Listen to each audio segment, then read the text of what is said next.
Malaquias 1, versículo 2 até o 5.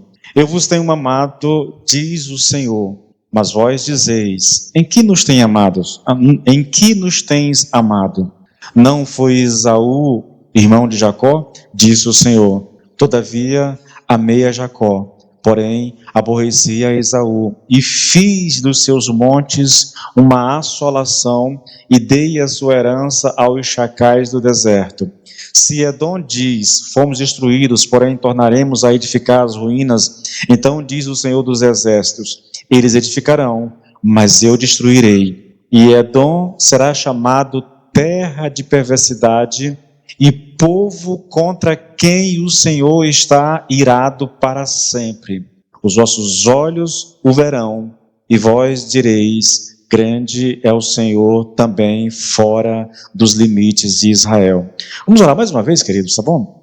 Pai, nós louvamos o teu nome, nós bendizemos a ti, Senhor, meu Deus, Pai, por estarmos reunidos nessa noite na tua presença, Senhor, pelo privilégio que nós temos de adorar ao Senhor, de oferecer a ti o nosso culto, mas também pelo privilégio que nós temos, Pai, de ouvir a exposição da tua palavra. Que o Senhor se agrade a nós, Pai, e que teu Espírito venha ao nosso encontro e abra o nosso entendimento, e ilumine o nosso entendimento, de maneira que a palavra alcance o nosso coração e seja bênção em nossa vida, no nome poderoso do Senhor Jesus Cristo. Amém e amém. Queridos, a gente volta para Malaquias, tá bom? A ideia em Malaquias é dar uma folga lá em Romanos. A gente vinha trabalhando o texto já há algum tempo, e aí a gente faz uma pausa, tá bom? Depois a gente volta e estuda mais um bom pedaço lá de Romanos, depois a gente faz uma pausa de novo e estuda um outro livro pequeno do Velho Testamento, para intercalando, para não ficar naquela sequência pesada, porque Romanos é um texto mais sólido, né? E aí a gente sempre, eu venho fazendo isso já tem alguns anos já, né? Ministro uma parte, depois faço uma pausa, vou para um livro, um profeta menor geralmente, né? E aí depois a gente volta de novo para Romanos e fica nessa coisa toda. A tentativa, querido, é não deixar que você, sabe, crie alguma resistência com Romanos. É interessante, né, irmãos? É a carta, eu vou dizer da minha opinião, mas que eu sei que é a opinião da maior parte dos estudiosos, é a carta mais importante das Escrituras Sagradas. Quase todos os temas relacionados à salvação estão ali discutidos em profundidade, tá? E por isso que a gente gasta tanto tempo estudando Romanos, tentando absorver e aprender dali tudo aquilo que importa para nós. Mas veja, a carta, o livro que nós estamos estudando é Malaquias, e é engraçado que nesse texto, ele é um texto extremamente contemporâneo, tá? Com aplicações muito práticas para a realidade da igreja, e com algumas abordagens, queridos, bem interessantes. Eu vou resumir um pouco a palavra hoje, porque chegou num ponto da ministração que eu tenho que tocar num assunto, e eu preciso fazer uma exposição desse assunto, que é a questão da eleição, né? Quando a gente chegar aqui no finalzinho do versículo 2, indo para o 3, nós vamos trabalhar um pouco isso, mas como eu não quero começar a falar de eleição, fazer uma pausa e voltar só na semana que vem, eu vou diminuir um pouco a pregação, talvez diminua um pouco a pregação, e aí eu deixo esse assunto todo para a semana que vem. É essa a abordagem que eu tenho aprendido com os grandes estudiosos, tá? Sempre que nós encontramos uma doutrina fundamental da Bíblia, a gente faz uma pausa ali e nós estudamos a doutrina, tá? E depois a gente volta com a sequência do texto. E por isso eu quero deixar a semana que vem para falar sobre eleição, baseado aqui na escolha que Deus diz. Olha, ele vai provar aos judeus como é que ele os ama, porque ele diz assim, olha, o texto começa dizendo assim, eu vos tenho amado, diz o Senhor. Só que aí, o povo questiona, mas como é que o Senhor tem nos amado, na verdade? E Deus vai dizer, eu tenho amado vocês, escolhendo Jacó. Eu tenho escolhido Jacó. É assim que eu manifesto meu amor, eu escolhi Jacó. Ou seja, eu escolhi vocês. Porque é Jacó e é descendência de Jacó. E os judeus são exatamente descendência de Jacó. E aborreci a Esaú. Eu amei Jacó e aborreci. E aí a gente vai olhar esse texto, nas Escrituras. Nós vamos para Romanos 9, a gente vai dar uma olhada nesse texto, assim, de uma maneira, não que geral, mas a gente vai dar uma olhada no texto, porque ele está falando aqui a respeito de eleição, e aí eu vou deixar esse tema para a semana que vem, porque eu preciso de toda a ministração para abordá-lo, tá bom, queridos? Bom, dito isso, eu quero trazer para vocês aqui alguma reflexão a respeito do amor de Deus nesse texto. Olha, queridos, na última vez que eu ministrei aqui em Malaquias, nós falamos a respeito dessa sentença. O versículo 1 anuncia uma sentença de Deus que vai ser proclamada pelo profeta, né? E o versículo 2 começa anunciando essa sentença, mas a maneira como o profeta faz isso é interessante, porque ele começa a sentença dizendo: eu vos tenho amado, diz o Senhor. Se você pegar outras traduções, isso se torna mais interessante ainda. A NVI diz: eu sempre os amei, diz o Senhor. Quando a gente vai para a Nova Bíblia Viva, está escrito: eu sempre amei vocês profundamente, diz o Senhor. A ideia dessas traduções, querido, é colocar nelas a ênfase dada aqui pelo profeta, né, pelo Espírito de Deus através do profeta, no amor de Deus. A ideia é enfatizar esse amor, apesar de toda a ministração do capítulo, né, e a gente vai falar sobre isso daqui a pouco, né, todo o contexto aqui do livro. Os estudiosos dizem que essa é a maneira correta para você compreender o livro, é que toda a mensagem de Deus contra o povo, toda a exortação e até mesmo as ameaças que são feitas ao povo de Deus se deve ao fato de Deus amá-los. A ideia do Senhor, irmãos, amor é um conceito muito vago hoje, é um conceito que tem sido distorcido completamente na nossa sociedade. E se você olha para o conceito de amor hoje e você vem para as Escrituras, você se choca, na verdade, tá? Porque a gente pensa, eu tenho 2 filhas de 11 anos, querido, em casa, e que pensam que o fato da gente amar significa que nós vamos aceitar tudo o que elas querem fazer, passar a mão na cabeça para todos os erros, que a gente não pode corrigir, porque se corrigir nós não estamos amando. E esse é um conceito muito normal hoje, tá?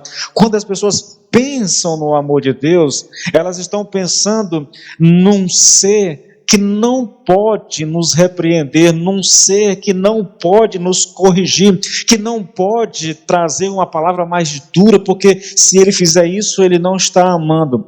É um conceito meio estranho, queridos. É um conceito meio estranho.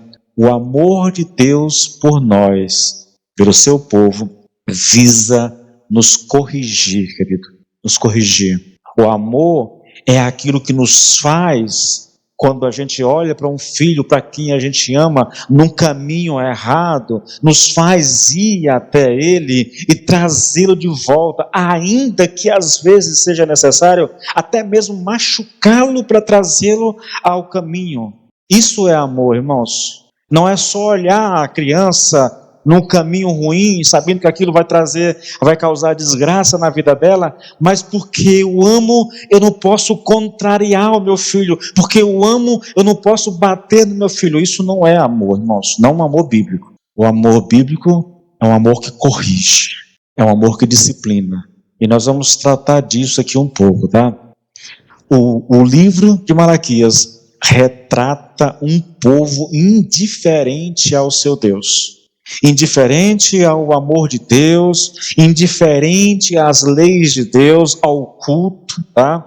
As acusações que pesam, queridos, sobre o povo, é que eles estavam desprezando o culto a Deus, trazendo ofertas completamente inadequadas ao culto. Eles também desprezavam a instituição do casamento, abandonando as suas esposas e casando-se com mulheres estrangeiras. Os sacerdotes que deveriam ensinar a lei ao povo estavam eles mesmos sendo pedra de tropeço, distorcendo o ensino e afastando cada vez mais o povo de Deus. Pesava também sobre esse povo, irmãos, a acusação de que eles estavam roubando a Deus nos dízimos e nas ofertas, e havia ainda a acusação de que o povo tinha chegado a um nível de desprezo tão grande por Deus e a sua lei, que eles estavam escarnecendo daqueles que continuavam fiéis ao Senhor, fazendo com que estes questionassem a sua devoção a Deus. Eu fiz aqui um resumo de todo o livro, tratando das exortações de Deus com relação ao povo de Deus, tá? Mas apesar de todo esse contexto, o profeta começa dizendo que Deus ama o seu povo. Deus conhece o povo, Deus conhece o pecado do povo, Deus sabe o que eles estão fazendo, mas ele começa o livro exatamente enfatizando o amor que ele tem por esse povo. E porque ama, queridos, ele vai confrontá-los e vai tentar, através do profeta, persuadi-los a voltarem atrás e a abandonarem o caminho de destruição que eles estão trilhando. É isso que o amor faz, irmãos. O amor sempre procurará nos trazer para o caminho certo. A gente vê hoje, né, como quase tudo hoje, quase toda a orientação familiar hoje, e até mesmo a orientação religiosa hoje é voltada para a psicologia. Nós temos aprendido que os pais não podem corrigir. Existem leis que impedem os pais de corrigir os seus filhos de maneira adequada, porque há um entendimento, de acordo com a psicologia, né, com essas sociologias aí, de que o pai não pode bater no filho, porque isso vai ferir o coração da criança. Irmãos, é verdade que há pais que maltratam, é verdade que há pais que até matam os filhos, a gente não discute isso, tá bom? Mas o fato é que, por causa desse entendimento equivocado, tem se criado leis no nosso país que os pais não podem mais corrigir os filhos, não podem mais bater nos filhos. Se a criança denuncia o pai pode ser preso porque ele bateu no filho, entende? Isso tudo é formulado, é um pensamento que vem da área da psicologia e não da área bíblica. Eu quero que você entenda, querido, que há uma diferença. Deus ama o seu povo, mas vocês sabem que mesmo amando o seu povo, Deus enviou esse povo para o cativeiro, né? Não só foi para o cativeiro, mas como ele destruiu uma terça parte da nação, através da guerra, através da fome, através da peste, e aqueles que sobreviveram foram para o cativeiro. E a Bíblia chama isso de amor. Isso choca a gente, né? Mas é amor. Por que é amor, querido? Porque se Deus não faz, a nação é destruída completamente. Deus está preservando um povo para si. Queridos, qualquer um de nós, entregues à nossa própria vontade, irmãos, é quase certeza que nós vamos nos destruir. Se o homem não tem limites, ele se autodestrói, tá? Então, a ideia do texto é exatamente essa, falar do amor de Deus. Não com essa percepção moderna de amor, mas com uma percepção bíblica a respeito do amor. Aqui eu cito Hernandes Lopes porque ele diz aqui que Malaquias tem a intenção de destacar 3 verdades solenes referentes ao amor de Deus. Em primeiro lugar, ele diz que o amor de Deus é um amor declarado. Isso está muito claro para nós, não está? Eu sempre os amei. É um amor declarado. Deus está falando abertamente, eu os amei, eu sempre os amei. Eu vos tenho amado, eu os amei profundamente. Deus não nega o amor pelo povo. A mensagem vai vir, é uma mensagem dura, de confronto, é exortativa, tá? Traz algumas ameaças, mas o que move o coração de Deus a chamar o profeta Malaquias e a fazer com que ele libere essas palavras da vida do povo, não é porque Deus está com raiva do povo, irado com o povo, é porque Deus os ama. E Deus sabe, e é engraçado isso, né, querido? Porque o comportamento do povo, e esse povo já tinha sofrido com isso algumas vezes, e tinham passado por isso não estava nem tão distante assim, eles tinham ido para o cativeiro, e exatamente por viverem longe de Deus, como eles estão fazendo aqui de novo. Não se importam mais com o culto, não se importam mais com os votos, na hora de oferecer o animal, qualquer coisa eles colocam para Deus, o pior eles dão para Deus, estão vivendo longe de Deus, completamente. E Deus sabe que se ele não fizer alguma coisa, esse povo vai caminhar para a sua autodestruição. Por isso ele levanta o profeta e em amor faz com que o profeta libere algumas palavras duras a respeito desse povo, tá? É importante que a gente tenha consciência, querido. Nenhuma outra nação foi tão privilegiada diante de Deus quanto Israel. Tá? Deus, o próprio Deus escolheu essa nação, fez uma aliança com ela e deu a ela uma missão que ela não cumpriu, na verdade. Se não fosse Deus agindo nos bastidores, eles nunca teriam sido aquilo que eles foram, na verdade, entendeu? O amor de Deus pelo povo, pelo seu povo, querido, é um amor que é deliberado e ele é imutável, irmãos. O amor de Deus é imutável. Ele continua a nos amar. Ele sabe quem somos, ele conhece o nosso coração, ele conhece toda a tendência do coração para o mal, mas ainda assim ele nos ama. Você quer ver uma coisa interessante? Olha isso aqui, olha, Malaquias 3,6. Olha o que Deus diz, querido. De fato, eu sou o Senhor e não mudo. Por isso, descendentes de Jacó, por isso vocês, descendentes de Jacó, não foram destruídos. É porque eu não mudo. É porque o meu amor por vocês não muda. É porque o meu amor é um amor imutável. É por isso que vocês ainda não foram destruídos. É Deus quem o está preservando, querido. Agora, deixa eu te mostrar, querido, que esse amar, essa escolha de Deus pelo povo de Israel, pelos descendentes de Jacó, é uma escolha que é movida por um amor imerecido. Quando a gente chega lá em Romanos, a semana que vem a gente vai olhar um pouco mais para esse texto, tá bom? Quando você chega em Romanos, a partir do versículo 9, olha o que diz lá, olha, Romanos 9, a partir do 10, na verdade. E anos mais tarde, os dois filhos de Rebeca tinham o mesmo pai, o mesmo antepassado, Isaac. Eu estou lendo aqui na Nova Bíblia Viva, tá, gente? E antes mesmo que as crianças tivessem nascido, antes que tivessem feito qualquer coisa boa ou má, a fim de que o propósito de Deus, conforme a eleição, permanecesse, não por causa do que os filhos fizeram, mas por aquele que chama, Deus disse a ela que Esaú, o filho que nasceria primeiro, seria servo de Jacó, seu irmão gêmeo. Como está escrito, amei a Jacó e não Esaú. Paulo está citando Malaquias, tá, gente? Eu estou lendo uma linguagem um pouco diferente, mas ele está citando exatamente esse texto aqui de Malaquias. A escolha de Deus em amar o povo de Israel não tinha a ver com eles. Foi uma escolha de Deus. Não movido por alguma coisa nesse povo. Lembra? Deus escolheu esse povo. Deus escolheu Jacó. Jacó, o próprio nome dele já diz tudo, né? Jacó era um cara enrolado. Era um cidadão que Deus teve que tratar com ele. Deus colocou alguém mais enrolado que ele para lidar com Jacó. Colocou Labão na vida dele. Só um enrolado para lidar com outro enrolado, né? Mas era isso. Ele praticamente enganou, eu vou falar sobre isso, enganou o irmão, mentiu para o pai, entendeu?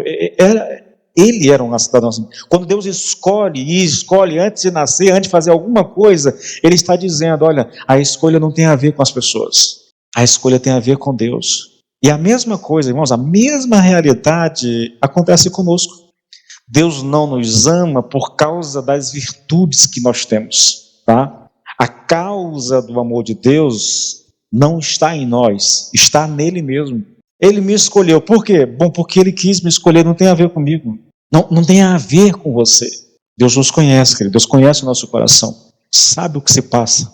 E mesmo assim, né, é o que diz lá João 15,16. Não foram vocês que me escolheram. Pelo contrário, eu os escolhi. Nós somos frutos da escolha de Deus.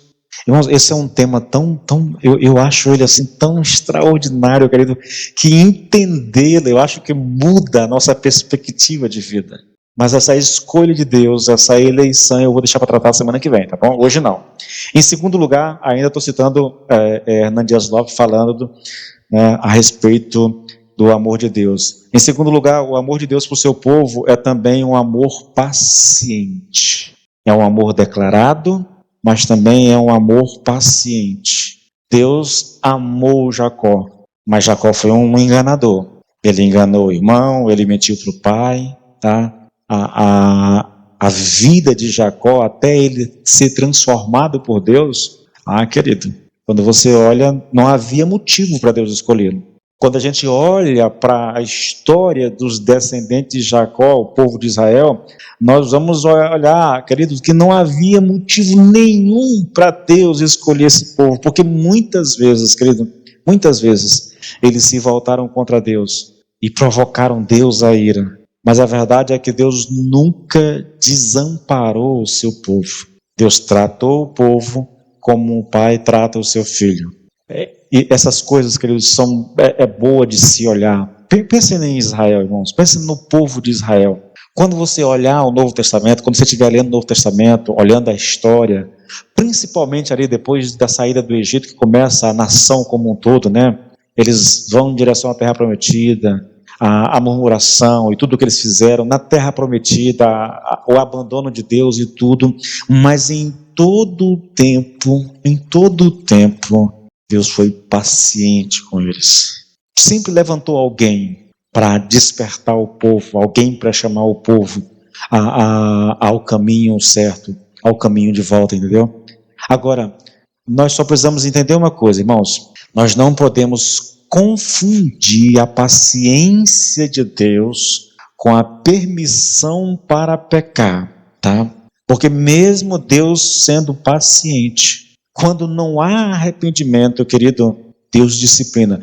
Lembre aí o livro de Juízes. O povo está lá, mergulhou no pecado, abandonou Deus, não quer nem saber, está todo mundo na idolatria. Deus levanta um juiz. O povo está lá desesperado, quando eles estão sendo ali fustigados pelos inimigos, maltratados. Aí eles se lembram de Deus e oram ao Senhor. Aí Deus, no seu amor paciente, levanta um juiz, o juiz liberta o povo. Quando eles são libertos, que eles estão de volta na sua terra, sem ameaça, aí eles viram as costas para Deus outra vez, e eles mergulham de novo no pecado, na idolatria, e Deus levanta um inimigo lá, que subjuga o seu povo. Quando eles estão desesperados, irmãos, isso é um ciclo vicioso que a gente encontra lá no livro de Juízes. É isso o tempo todo. Porque Deus é paciente. Só que a paciência de Deus tem limite. A paciência de Deus tem limite. O povo se volta para vira as costas para Deus, começa a pecar, vai para a idolatria, para a feitiçaria. O que Deus faz? Escute. Por amor, Deus levanta um inimigo e subjuga esse povo, e disciplina esse povo, e corrige esse povo, a tal ponto de eles entrarem em desespero e buscarem ao Senhor. Isso é amor, irmãos. Isso é um amor paciente, mas é um amor que tem limite, sabe? A paciência de Deus não pode ser confundida, tá? Como se fosse uma permissão para pecar, irmãos. Isso é muito claro. Hebreus 12, nós conhecemos esse texto de cor salteado, irmãos. Pois o Senhor corrige a quem ama e açoita todo aquele que aceita como filho. Permitam, novamente eu estou lendo a Nova Bíblia na linguagem de hoje, tá? Permitam que Deus eduque vocês, pois Ele está fazendo o que qualquer pai amoroso faz com os filhos. A disciplina, a correção, essa tradução chama de educação. Deus está educando, Deus está corrigindo os seus filhos. Aí o texto segue: pois quem já ouviu falar de um filho que nunca foi corrigido pelo seu pai? Se Deus não os castiga quando é preciso, como os outros pais castigam seus filhos, então isso significa que na verdade vocês não são filhos legítimos, mas sim ilegítimos. Visto que nós respeitamos os nossos pais aqui na terra, que nos corrigiam, não devemos com muito amor, com muito maior satisfação, nos submeter à educação do Pai dos Espíritos, a fim de que possamos realmente começar a viver? Nossos pais terrenos nos disciplinaram por pouco tempo, fazendo por nós o melhor que eles sabiam fazer. Porém, a correção de Deus é sempre boa e para o nosso bem, a fim de podermos participar da sua santidade. O fato de Deus nos disciplinar, querido, é manifestação do seu amor para conosco. E eu vou dizer, irmãos, um pai que não corrige o filho, ele não o ama nos termos bíblicos. O seu amor não é um amor bíblico, porque o amor bíblico diz que o pai precisa corrigir o filho, precisa usar a vara às vezes, tem que fazer. Isso é manifestação de amor. O filho não vai entender dessa forma, querido, mas não precisa entender, entende? Ele não precisa entender. Ele só precisa saber que o pai vai corrigir, que há limites, Eu insisto que nós não devemos interpretar mal a paciência de Deus. Não podemos. Por nos amar, Deus vai nos dar tempo para que nós consigamos perceber a necessidade de arrependimento e mudança. Ele faz isso. Só que, às vezes, irmãos, e eu vou citar aqui Romanos 2, às vezes, essa paciência de Deus em corrigir a gente oferece a nós um perigo, irmãos, que Paulo trata aqui de maneira muito severa em Romanos 2, tá bom? Qual é o perigo, irmãos? É acharmos que o fato de Deus não nos disciplinar quando nós pecamos, isso significa que Ele não o fará mais. Lloyd Jones diz uma coisa muito interessante quando ele está comentando exatamente esse texto que eu vou ler para vocês aqui agora, que é Romanos 2:2. Ele diz, quando um homem peca e Deus não o castiga na hora do pecado, isso leva o homem a pensar que Deus não vai fazer nada, que Deus aceitou aquilo normalmente, que aquilo não oferece nenhum problema, por isso ele continua no pecado. Olha o texto, irmãos, Romanos 2, a partir do versículo 2. E sabemos que Deus com justiça castigará qualquer um que fizer coisas como essas. Você pensa que Deus julgará e condenará os outros por fazê-las e poupará você quando a fizer também? Será que você não compreende o quão paciente Ele está sendo com você? Ou você não se incomoda com isso? Não vê que Ele tem esperado todo esse tempo sem castigá-lo a fim de dar tempo para que abandone o pecado? Sua bondade tem a finalidade de levá-lo ao arrependimento. Você observa, querido, o que está sendo dito? A bondade de Deus tem um propósito. A paciência com os nossos erros tem um propósito. Qual é o propósito, irmãos? É que nós nos arrependamos. Eu acho que todo mundo já passou por isso. Você peca e espera o pior. E o pior não acontece. Aparentemente, são duas reações, querido. Ou nós entendemos isso como uma manifestação da bondade de Deus para nos levar ao arrependimento. Ou nós podemos entender isso da seguinte forma. Bom, eu errei. Deus não fez nada comigo, isso é porque eu estou debaixo da graça, isso é porque Deus me ama, mesmo errando Ele não fez nada.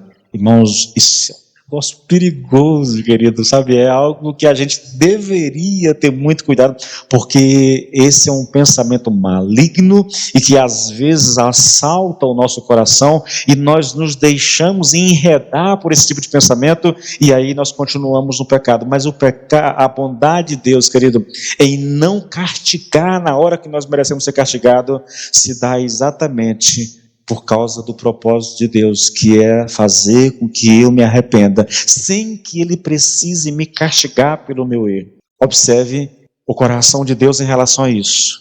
Ele não tem prazer em castigar. Isso é muito claro, irmãos.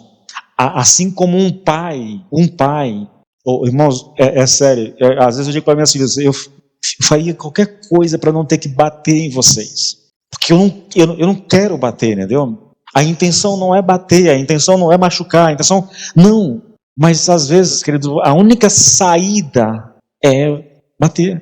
Parece que só entende quando apanha. Às vezes somos nós, espiritualmente falando, nós agimos da mesma forma. Deus não quer nos disciplinar, Deus não quer nos castigar.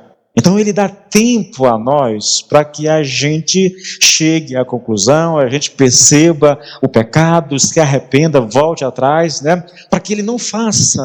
Mas uma vez que eu não dei ouvidos, uma vez que eu pequei, na verdade, uma vez que eu fui enganado pelos meus pensamentos, porque eu pequei, está tudo bem, não aconteceu nada, eu penso, então Deus não se importa com o meu pecado. Se Deus não se importa com o meu pecado, eu posso continuar a pecar. E aí aquilo que foi dado com a finalidade de te levar ao arrependimento, pode te levar a cometer mais pecado. E o que vai acontecer? Você pode ter certeza, querido, que o que vai acontecer é que Ele vai te disciplinar. Olha a história de Israel, irmãos. Meu Deus, leia Êxodo, Levíticos, Números, olha Deuteronômio. Leia Juízes, irmãos, se tem um livro que é instrutivo para nós hoje, é Juízes, leia Juízes. Deus é paciente, Ele não gosta, Ele não tem prazer em nos disciplinar e nos corrigir, Ele espera, mas se nós não mudarmos, então Ele vai fazer o que tem de ser feito, irmãos. Nós devemos louvar a Deus pela paciência dele, querido. Sem ela, nós estaríamos completamente arrebentados na vida. Mas nós não podemos pensar que a paciência de Deus é uma espécie de permissão para o pecado. De forma alguma. Eu tenho que ter cautela. Tá? A terceira característica desse amor de Deus aqui é que, pelo seu povo, é que ele é eterno. O amor de Deus pelo seu povo é eterno, irmãos. Eu cito mais uma vez o Hernán Dias Lopes. Ele diz: Deus não disse eu vos amei, nem disse eu vos amo, mas disse eu vos tenho amado. O que ele está dizendo? Ele está dizendo que esse amor é um amor contínuo, é um amor que nunca cessa. Ele amou no passado, ele ama hoje, ele vai amanhã, ele vai amar sempre. Sempre, querido. Isso é o amor de Deus. Uma vez que Deus nos escolheu, que ele nos fez alvo do seu amor, ele não deixará mais de nos amar. Não importa o que aconteça, querido. Paulo diz lá em Romanos que nada poderá nos separar do amor de Deus que está em Cristo Jesus. E isso, querido, pode ser visto muito claramente nas Escrituras. Queridos, olhe novamente, eu vou citar de novo, porque para mim tem algumas fases da história do povo de Israel que são assim, irmãos, é um mar é uma imensidão de ensino para nós. Você olha, por exemplo, a atitude do povo quando Deus tirou eles do Egito, né? Deus tira o povo do Egito e está conduzindo esse povo em direção à terra prometida. Veja o povo, querido, murmuração, irmãos, murmuração, rebeldia, idolatria, sabe? Essas coisas estavam no coração do povo. O tempo todo se manifestando. Deus disciplina, Deus corrige, e o povo continua fazendo. Na verdade, querido, é curioso isso, porque Deus poderia, se quisesse, teria destruído todo aquele povo, porque todo o povo, interessante isso, né, irmãos? Até mesmo o próprio Moisés foi acusado por Deus de não obedecer, de não honrá-lo, na verdade. Por causa da influência dos judeus, por causa de toda a paciência. A paciência de Moisés era uma coisa impressionante, né? 40 anos praticamente carregando o povo nas costas, indo para diante de Deus para que Deus perdoasse o povo, mas chega um momento que nem ele dá conta, irmãos, e ele peca contra Deus. Quando você olha a atitude do povo ao entrar na terra prometida, você vai encontrar a mesma coisa, irmãos. Abandono da lei, idolatria, sabe, feitiçaria. O povo vira as costas para Deus. Deus levanta um profeta, Deus levanta um rei, Deus levanta alguém. Mas não adianta, irmãos. O povo se volta para vira as costas para Deus e vai em direção a práticas pecaminosas, a idolatria, a feitiçaria, aquela coisa, a violência, a imoralidade. A despeito de todo o pecado do seu povo, querido, Deus nunca deixou de amá-los. Essa é uma característica impressionante do amor de Deus. Impressionante. Mesmo, eu vou repetir, querido, mesmo Deus punindo severamente o seu povo através dos assírios e depois dos babilônios, né, com relação à questão do cativeiro, mesmo assim ele ainda os amava. Quando você olha aqui para o livro de Malaquias, não é diferente, irmãos. A situação do povo é lamentável, eles estão desprezando a Deus, desprezando a lei de Deus, mas ainda assim o que se sobressai nesse livro é exatamente o fato de Deus amá-los. Eu vos tenho amado, diz o Senhor. Eu amo vocês. Meu prazer está em vocês. Irmãos, como é que pode, querido?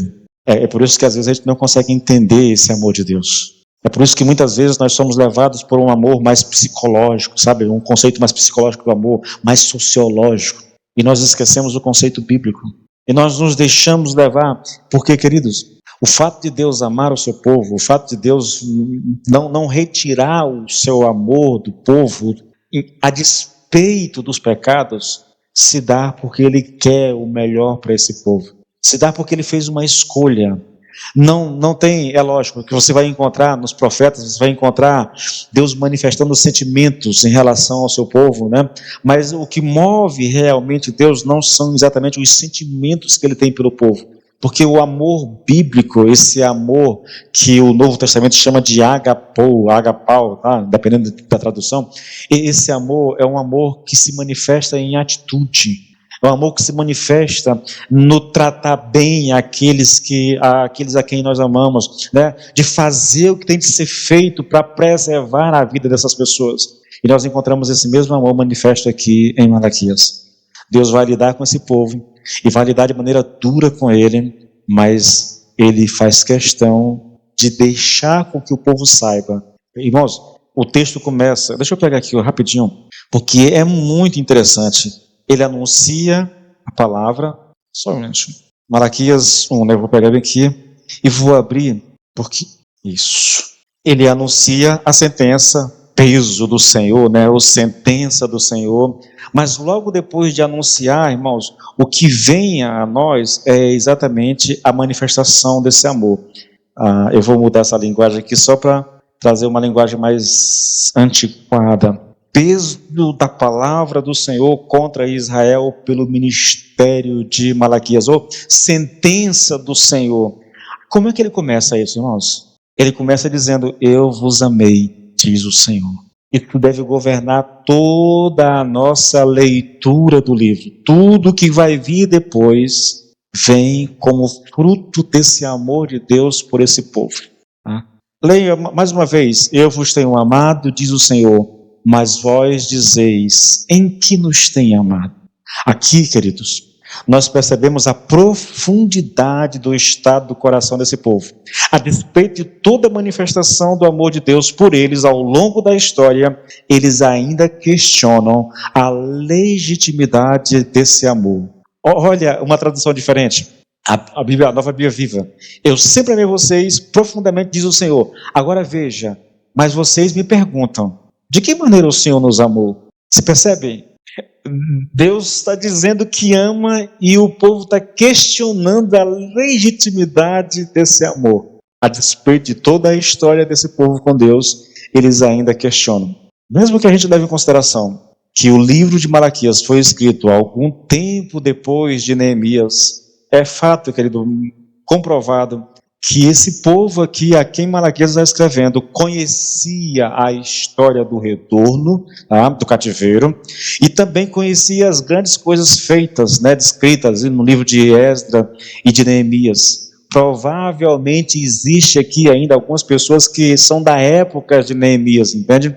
Eles conheciam o favor de Deus, eles conheceram a bondade de Deus, eles viram o quanto Deus alegrou o coração, aquilo que Deus fez, permitindo que eles restaurassem o templo, permitindo que eles restaurassem os muros, protegendo o povo, protegendo a cidade. Eles se alegraram no Senhor, celebraram o Senhor. Esse povo fez um voto a Deus, escreveu num papel uma espécie de testemunho daquilo que eles deveriam fazer por amar a Deus. De tão contente que eles estavam com Deus, mas agora eles estão questionando o amor de Deus. Agora eles estão colocando em xeque esse amor. A percepção que esse povo tinha do amor de Deus, querido, estava embaçada pela situação que eles estavam vivendo. Eles esqueceram aquilo que Deus fez e eles focaram apenas naquele momento. Sim, eles estavam vivendo um momento muito difícil na vida deles. Não havia mais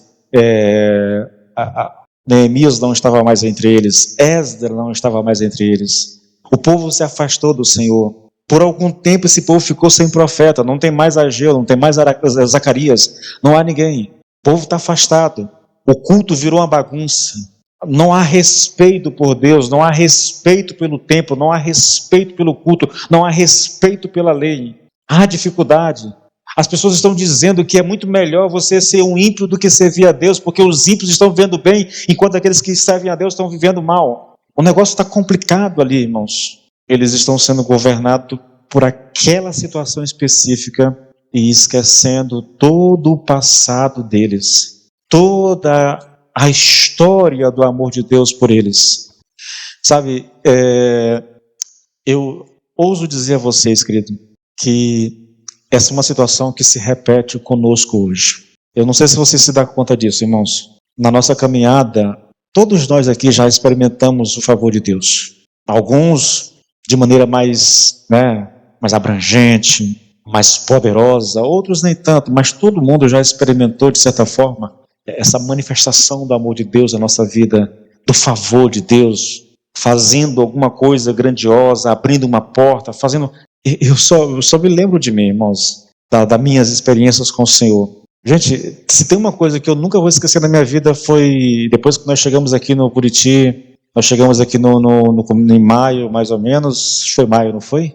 Abril, nós chegamos em abril, e aí no final do ano, quase começando o ano seguinte, eu estava com minha esposa deitada numa rede aqui, olhando para não só para esse ano no Buriti, mas para aquilo que nós tínhamos vivido nos últimos anos, os aperreios e tudo, e a maneira como Deus lidou com isso. Naquele momento, irmãos, eu não disse à minha esposa, mas naquele momento, o pensamento que vem ao meu coração é: Senhor, quando eu passar por uma luta assim, eu não vou cometer os mesmos erros que eu cometi agora.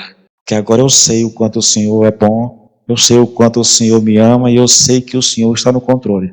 Ah, querido, quando você se vê de novo no meio de um turbilhão de situação, você esquece tudo que Deus fez. E você perde o foco, deixa de contemplar a bondade de Deus e começa a olhar para a situação, para o problema, sabe? Sua vista fica meio que embaçada espiritualmente e você não consegue ver nada além daquilo que está ali na tua frente. É o que aconteceu com esse povo, querido. É o que acontece com a maioria dos crentes. Nós permitimos que a dor momentânea, que a angústia provocada por alguma situação complicada na nossa vida, essas coisas têm um potencial de nos tornar... Como é que é? Quando a gente fala de alguém sem memória, quando eu digo que alguém perdeu a memória, como é que chama isso? Causa em nós uma amnésia. Isso. A dor do momento, entende? O sofrimento presente pode causar uma amnésia espiritual em nós. E nós esquecemos de Deus, e nós esquecemos tudo aquilo que Deus já fez, entende? Nós esquecemos daquilo que diz a palavra, e a gente foca tanto naquele momento que nós perdemos o rumo. Isso acontece com a gente, não deveria acontecer. Uma coisa que mais me espanta, que eu tenho lido com Lord John, é ele dizer, e aí eu entendo por que aquelas pessoas faziam isso no passado, e por que nós tínhamos tantos grandes homens no passado e nós não temos hoje. Irmãos, cite alguém nesses últimos 10 anos na história do cristianismo que tenha feito algo assim relevante a ponto de marcar a história do cristão moderno. Alguma coisa nesse sentido. Quem a gente poderia citar? Billy Graham? Não sei, acho que não vale, não cabe aqui. Quem seria essa pessoa? Nós não temos hoje. Nós não temos hoje um Jonathan Edwards. Nós não temos hoje um George Whitefield, um Charles Wesley da vida. Nós não temos hoje um Lutero, um Calvino, um John Knox da vida. Nós não temos um Spurgeon hoje. Nós não temos um Lord John hoje. Não temos, irmãos. Sabe o que caracterizava esses homens? Tempo a sós com Deus para meditar nas grandezas de Deus. Eles iam para as florestas. Eu vou sugerir a você, querido, se você quiser, eu te envio o livro em PDF, o Diário de David Brenner. Ele pega, monta o cavalo e vai para a floresta. Ele vai meditar em Deus, em quem Deus é, na sua bondade, nas Escrituras. Eles viviam contemplando. Eu li um livro que o título dele eu acho que é Deus na alma, Deus na alma do homem, alguma coisa assim.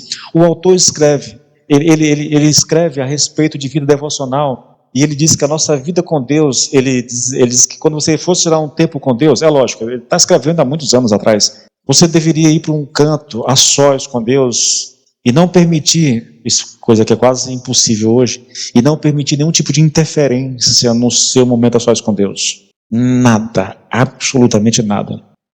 É por isso que eles iam para... Irmãos, eles montavam em cavalos e rasgavam em floresta adentro, para ficar a sós com Deus, meditando na obra de Cristo, aquilo que Ele fez por nós, o seu sacrifício, a expiação, a propiciação, essas coisas. Eles viviam se alimentando disso o tempo todo. Coisa que nós, dadas as circunstâncias, quando eu penso num lugar para meditar, irmãos, não tem um lugar, talvez a igreja, não sei, se eu entrasse, trancasse tudo, fechasse as cortinas, colocasse um som, talvez aqui desse para fazer isso. Porque eu não conheço outro lugar. Na minha casa, irmãos, besteira querer meditar, entendeu? Não tem como. Primeiro porque eu tenho um bar na frente agora, né? Não tem... É só o que a gente ouve lá. Não dá mais. Nós, irmãos, escute isso. E eu encerro com isso aqui. Nós não temos tempo para pensar no amor de Deus. A vida é tão corrida. Quando a gente está descansando, nós estamos com o celular na mão, vendo alguma coisa no YouTube, olhando rede social ou na frente da televisão. É assim que a gente descansa. A gente não tem tempo para parar e meditar. Pensar, só pensar no amor de Deus. Por que Ele me escolheu? O que Deus viu em mim que fez com que Ele me escolhesse?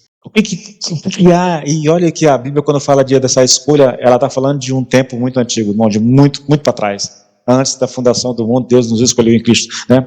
Mas o que foi que Deus olhou e viu no meu coração, no seu coração, para dizer: eu quero o Edilson, eu quero a Bianca, eu quero o Júnior, eu quero a Ariana, eu quero o Celso?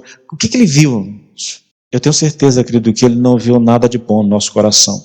Não havia nada em nós que atraísse Deus. Ah, pastor, é porque o senhor não me conhece. Eu não te conheço, mas eu conheço as Escrituras. E Paulo diz que não há ninguém bom. Acabou. Ah, mas eu sou bom, pastor. Você é bom aos seus olhos, mas não é bom aos olhos de Deus. Não há ninguém bom. Não há ninguém que faça o bem. Nenhum. E mesmo assim Ele nos escolheu.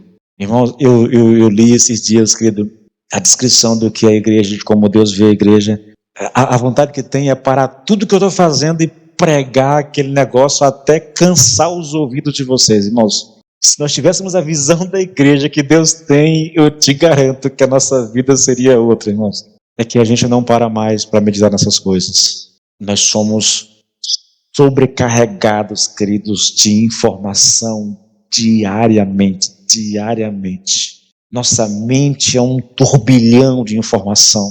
Tente parar por um segundo, querido, e se concentre para você ver a guerra que você vai travar. Primeiro, porque tem essa questão das muitas informações que nós acumulamos. Segundo, porque tem uma questão espiritual. O diabo não quer que a gente faça isso também.